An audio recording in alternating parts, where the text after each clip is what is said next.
cabdinuur sheekh maxamed.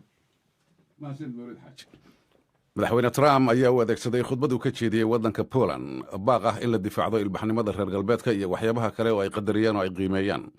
dad aad ugu khushuucsanaa oo uu kula hadlayay magaalada caasimadda ee Warsaw ayuu u sheegay reer galbeedka in looga baahan yahay inay iska difaacaan halista marka laga bilaabo buu yidhi argagixisada mayalka adaga islaamiga ah iyo go'aanada ay gaaraan madaxda aan la dooran.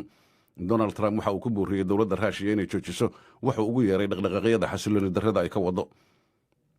markii horreysay madaxweynaha Mareykanku waxa uu sheegay inuu ka fiirsanayo sidii jawaab kulul uga bixin lahaa horumarka ee barnaamijka nukliyeerka ee Kuuriyada Waqooyi iyadoo magaalada caasimadda ee Pyongyangna uu ka socday dabrid xataa uu ku jiray oo lagu dabaashaadayay gantaalka ridada dheeraa ee maalintii Talaadadii Kuuriyada Waqooyi ay tijaabisay ee ay ku guulaysatay. kumanaan dad oo ka bannaan baxaya sinaan la'aanta iyo beec mushtarka aan xaqa ku dhisnayn iyo isbeddelka cimilada adduunka iyo isugu soo baxay magaalada Hamburg ee Jarmalka. halkaas berri oo Jimcaha waxaa ku shiraya madaxda wadamada G20 loo yaqaano. dadkani waxay ka caroodeen booliisku markii ay xireen bartamaha magaalada oo ay jidgooyo ku sameeyeen si looga hortago bannaanbaxyadaasi inaysan dhicin, waxaana ay ku doodeen dadkani inay tahay mid jabinaysa xaq ay u leeyihiin inay bannaanbixi karaan. amniga ayaa aad loo xoojiyey, booliiskuna waxa uu ka digay qulqulato gacanihii xataa inay dhici karayso.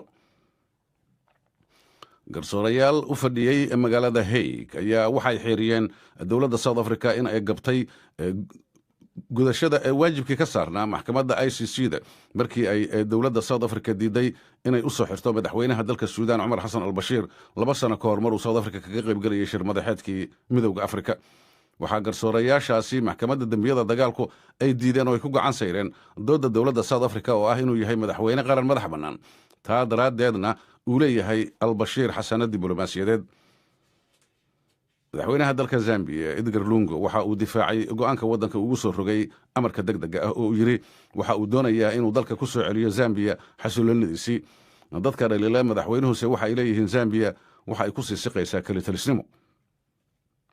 ciidamada waddanka Nigerna waxaa la sheegay gobolka Difa ee koonfurta galbeed dalka 14 qof oo shicib inay ku laayeen si khalada markii ay ugu maleeyeen inay ka tirsan yihiin kooxaha jihaadoonka ah.